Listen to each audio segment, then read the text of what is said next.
Félix Kabangenomi, bonjour. Bonjour. Le Front commun pour le Congo décline l'invitation du président de la République de consultation nationale. Qu'est-ce qui motive votre position?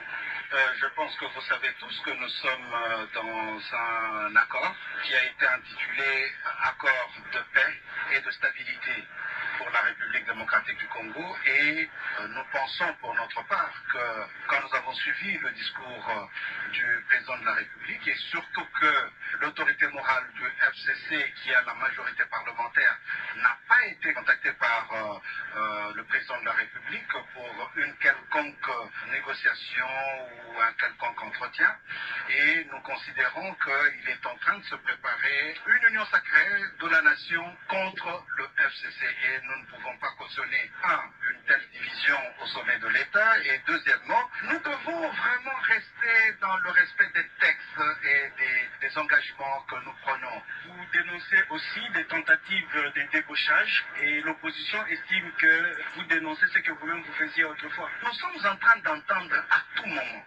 moment, c'est la jurisprudence, c'est ce que vous avez fait, c'est ce que vous avez fait. Qu'on nous dise quand est-ce que nous avons pris les députés de l'opposition et que nous avons pris comme députés de la majorité présidentielle. Donc nous disons d'abord que, s'agissant de ce débauchage, c'est illégal. La Constitution, le règlement intérieur de l'Assemblée nationale est très clair. La majorité parlementaire se constitue en début de législature, et c'est pour toute la période de législature. Alors je ne sais pas, quand on vous donne $7 000, $15 000 aux députés nationaux pour qu'ils changent de camp, ils deviennent quoi? Parce que la majorité parlementaire est déjà installée. Hier, nous étions des députés qui n'ont pas été élus par le peuple, des députés nommés. On a bloqué le palais du peuple plusieurs fois, soit par des militants, soit par la police. Curieusement, le député doit réfléchir. Qu'est-ce qui s'est passé pour qu'aujourd'hui on comprenne que nous sommes réellement les élus du peuple et qu'on cherche maintenant à débaucher en donnant de l'argent? Ils viennent de se rendre compte que c'est impossible de dissoudre l'Assemblée nationale, et c'est comme ça qu'ils se disent, bon, allons dans un autre forcing pour changer de majorité. Ne pensez-vous pas qu'il serait sage aussi pour le FCC de suivre quand même la démarche de consultation, parce que les chefs de l'État, après tout, c'est les garants du bon fonctionnement des institutions, et peut-être donner tous les avis que vous avez à travers ces consultations? En fait, quel est l'objectif des consultations? C'est de pouvoir légitimer une position qui est déjà prise. Parce qu'on a dit qu'on va créer une union sacrée pour la nation. Vous pouvez toujours faire partie de cette union.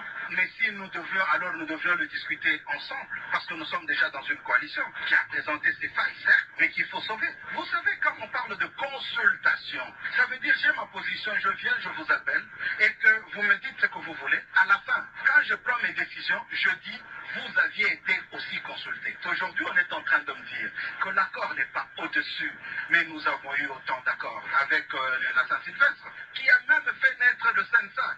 Est-ce que c'est constitutionnel? Nous devons savoir respecter les engagements. En même temps, on vous accuse d'avoir torpillé cet accord de la Sénéco notamment. Comment est-ce que nous l'avons torpillé? Vous voulez me dire que Olenganko n'était pas du rassemblement? Vous voulez me dire que Bruno Tshibala n'était pas du rassemblement? Il ne faudrait pas qu'on amène des états d'âme et on ne gère pas le pays sous le coup de la vengeance. Parce que je sais qu'en 60, en 63 et en 65, la population a payé un lourd tribut justement de ces divisions entre politiciens. L'histoire est en train de se répéter.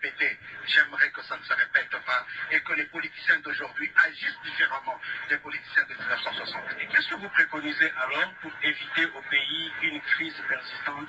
Nous pensions qu'avec les élections de 2018, on avait résolu le problème de légitimité. Parce qu'apparemment, il se pose encore des problèmes liés aux élections. C'est pas pour rien que vous avez suivi dans la déclaration du FCC que nous disons, si le président de la République aujourd'hui pense que ces élections de 2018 ont été entachées de beaucoup d'erreurs, comme le disent nos amis de Lamuka, allons dans un dialogue, ou alors décidons carrément à tous les niveaux qu'on reprenne toutes les élections.